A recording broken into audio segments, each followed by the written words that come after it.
بسم اللہ الرحمن الرحیم۔ آج ہم ایک ایسے عمل کی بات کریں گے جو انسان کی امت بڑھا دیتا ہے اور رزق میں بے پناہ اضافہ کر دیتا ہے، لیکن لوگ اسے بہت ہلکا سمجھ کر چھوڑ دیتے ہیں۔ حضرت انس رضی اللہ تعالیٰ عنہ سے روایت ہے کہ نبی کریم صلی اللہ علیہ وآلہ وسلم نے فرمایا، جس کے رزق میں تنگی ہو وہ صلہ رحمی کرے، اللہ اس کے رزق میں کشادگی عطا فرمائے گا۔ مسند احمد حدیث نمبر 13191۔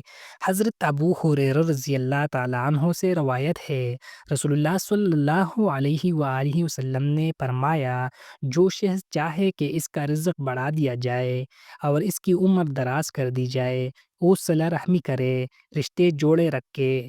صحیح بخاری حدیث نمبر 5986۔ قرآن پاک میں ارشاد باری تعالیٰ ہے، اور وہ لوگ جو ان رشتوں کو جوڑتے ہیں جنہیں جوڑنے کا اللہ نے حکم دیا ہے۔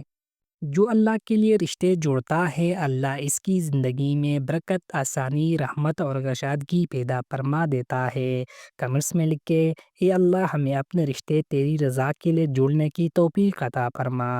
اگر یہ پیغام آپ کو اچھا لگا ہو تو اسے شیئر کریں تاکہ یہ صدقہ جاریہ بن کر آپ کے نام اعمال میں جمع ہوتا رہے۔